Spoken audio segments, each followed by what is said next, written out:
Baiklah, Assalamualaikum warahmatullahi wabarakatuh. Selamat pagi anak-anak hebat. Apa kabarnya? Semoga baik-baik saja ya.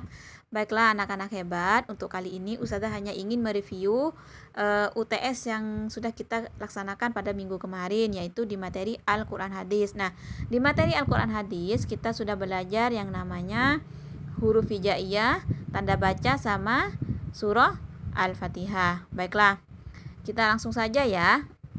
Kita bahas soalnya langsung. Nah, ini yang pertama kan biasa awal-awal itu kan kita ngisi nama dulu, milih kelas, sama ngisi nomor absen. Lanjut soal yang pertama ya.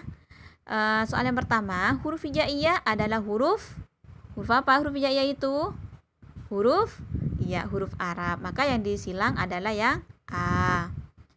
Oke, lanjut nomor 2. Huruf hijaiyah ada berapa huruf hijaiyah itu? Ada 29. Jadi yang disilang atau dicetak adalah yang C. Lanjut nomor 3. Cara menulis huruf Arab itu dimulai dari mana? Apakah dari depan belakang? Apakah kanan ke kiri? Apakah kiri ke kanan? Iya, jadi kalau untuk menulis huruf Arab itu memang beda dari menulis huruf-huruf yang lain ya. Menulis huruf Arab itu dimulai dari yang ke kanan ke kiri. Maka yang disilang yang B, ke kanan ke kiri. Baru kalau nulis Latin, nulis bahasa Indonesia itu mulainya dari kiri ke kanan. Baiklah, nomor 4. Setelah huruf kaf adalah huruf apa? Setelah huruf kaf, kan sebelum huruf kaf itu qaf. Baru kaf. Setelah kaf berarti mim apa lam? Iya, lam. Kita silang yang C. Lanjut nomor 5. Sebelum huruf ta adalah huruf apa? Ya, huruf ba. Jadi huruf ta itu berada di urutan ketiga. Jadi sebelum huruf ta itu ada di nomor 2 itu huruf apa? Yaitu huruf ba. Maka yang disilang yang C. Oke, lanjut nomor 6. Huruf terakhir hijaiyah adalah huruf apakah ya, apakah alif, apakah hamzah? Huruf terakhir itu adalah ya, maka yang disilang adalah yang A. Oke, lanjut. Nomor 7. Harkat fathah, harkat kasroh, harkat dhamma adalah titik-titik huruf hijaiyah. Ini ketiga tanda baca ini dinamakan apa dalam huruf hijaiyah? Harkat fathah, kasroh, dan dhamma. Dinamakan apa? Yaitu dinamakan dengan tanda baca. Maka yang disilang adalah yang B. Lanjut nomor 8. Bunyi tanda baca fathah itu seperti apa? Jadi gini, kayak Ustazah buat garis. Huruf harkat fathah ini seperti ini, ada di atas, kasroh, dan dhamma. Bagaimana bunyi huruf fathah, tanda baca fathah ini namanya fathah? Bunyinya itu adalah A. Jadi bunyinya huruf fathah itu atau tanda baca fathah itu adalah A ya. Lanjut. Nomor 9. Huruf sin jika diberi huruf apa? Diberi harkat dhamma dibaca apa? Huruf sin. Oke, Ustazah buat lagi ya. Nah, kemudian fathah, kasroh, dhamma. Jika huruf sin itu diberi harkat dhamma, ini dhamma namanya ya.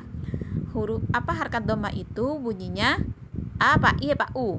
Iya, bunyi huruf apa tanda baca dhamma itu adalah U. Maka huruf sin jika diberi harkat dhammah maka berbunyi su. Maka yang disilang adalah yang C. Bisa dimengerti ya? Baik, lanjut nomor 10. Huruf fa jika diberi tanda baca kasroh. Oke, Ustazah ulangi lagi. Fathah, kasroh, dhamma. Huruf fa jika diberi harkat kasroh ada di bawah. Nah, ada di bawah huruf hijaiyah. Kalau fathah kan A. Kalau dhamma itu bunyinya U. Bagaimana kalau dengan kasroh? Yaitu I. Maka yang disilang adalah V yang B ya. Oke, lanjut nomor 11. Surah Al-Fatihah itu surah yang keberapa? Iya, surah yang pertama. Kan dalam Al-Quran itu surah yang pertama dibuka oleh anak-anak hebat itu biasanya surah Al-Fatihah. Berarti surah Al-Fatihah itu ada di surah yang pertama. Kita lingkari yang A. Lanjut, nomor 12, Al-Fatihah itu apa artinya? Nah, sesuai dengan urutannya, Al-Fatihah itu ada di pertama, maka surah Al-Fatihah itu merupakan surah pembukaan. Maka yang disilang adalah yang C. Lanjut, nomor 13, Ummul Kitab artinya apa? Apakah induk Al-Quran, apakah anak Al-Quran, apa pembukaan? Jadi Ummul Kitab itu nama lain dari Al-Fatihah atau sebutan dari Al-Fatihah itu adalah Ummul Kitab, artinya induk Al-Quran. Induk itu apa? Induk itu ibu dari Al-Quran. Itu awal berarti. Itu namanya induk Al-Quran. Jadi surah-surah yang lain itu mengikuti surah Al-Fatihah. Itu. Lanjut, nomor 14, surah Al-Fatihah itu ada berapa ayat? Surah Al-Fatihah itu ada 7 ayat. Loh, kok bisa 7 ayat, Ustazah? Iya, karena surah Al-Fatihah itu berbeda dengan surah-surah yang lain. Kalau surah-surah yang lain itu dimulainya itu dari ayat pertama itu langsung dari ayatnya. Misalkan surah Al-Ikhlas. Misalkan surah Al-Ikhlas ya. Misalkan surah Al-Ikhlas. Surah Al-Ikhlas itu langsung ke Qul huwallahu ahad. Itu ayat pertama. Nah, berbeda dengan surah Al-Fatihah. Surah Al-Fatihah itu pertama dimulai dari basmalah atau bismillahirrohmanirrohim. Itu surah Al-Fatihah. Maka tak heran jika surah Al-Fatihah itu ada 7 ayat dimulai dari basmalah. Seperti itu ya. Paham sampai sini? Ya, yuk lanjut nomor 15. Sebelum membaca Al-Quran, kita harus membaca apa? Apakah kita harus nyanyi-nyanyi dulu? Apakah ta'awudz dulu? Apakah hamdalah? Ya. Jadi sebelum membaca Al-Quran itu kita diwajibkan membaca ta'awudz. Seperti itu. Jadi yang disilang adalah yang B. Lanjut nomor 15. Bacaan ta'awudz itu seperti apa? Tadi kan sebelum membaca Al-Quran kita itu diharuskan membaca ta'awudz. Ta'awudz itu seperti apa ya? Nah, apa? Hamdalah itu seperti apa? Jadi bunyi hamdalah itu yaitu alhamdulillahirabbil alamin, itu hamdalah atau alhamdulillah. Itu namanya hamdalah. Kalau bismillahirrahmanirrahim, itu apa namanya? Ini bismillahirrahmanirrahim namanya adalah basmalah. Berarti kalau ta'awudz itu bunyinya a'udzubillahi minasyaitonirrajim. Jadi yang disilang adalah yang C ya. Baiklah, lanjut nomor 17. Ar-Rahmanir-Rahim adalah surah Al-Fatihah ayat ke berapa? Yuk kita murojaah dulu surah Al-Fatihah. Dimulai dari basmalah ayat pertama. Bismillahirrahmanirrahim. Itu ayat pertama. Ayat kedua, alhamdulillahirabbil alamin. Itu ayat kedua. Ayat ketiga, ar-rahmanirrahim.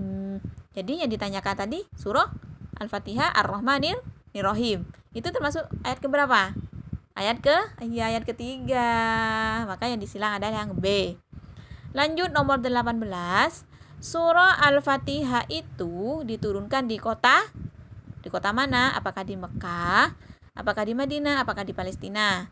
Jadi surah Al-Fatihah itu diturunkan di kota Mekah. Kalau ini pasti anak-anak bisa ya. Yuk lanjut nomor 19. Surah Al-Fatihah sering kita baca pada saat apa? Surah Al-Fatihah sering kita baca itu pada saat kita sholat. Maka yang dilingkari atau disilang atau dicentang adalah yang C, yang sholat. Lanjut nomor 20. Ini soal yang terakhir. Iyyaka na'budu wa iyyaka ... Nah, ini gimana maksudnya, Ustazah? Nah, maksud soal nomor 20 ini adalah lanjutan dari ayat iyyaka na'budu wa iyyaka ... Yang cocok yang mana? Coba kita misalkan memilih Ar-Rahim. Yang pertama yang A. Iyyaka na'budu wa iyyaka rahim. Cocok apa enggak? Hah? Iya, tidak cocok, berarti salah ya. Oke. Kita coba sekarang yang C dulu. Iyyaka na'budu wa iyyaka mustaqim. Cocok apa enggak? Iya, tidak cocok ya. Kita silang. Oke. Yang B, iyyaka na'budu wa iyyaka nasta'in. Nah, kalau ini baru cocok Ustazah. Jadi yang disilang adalah yang B.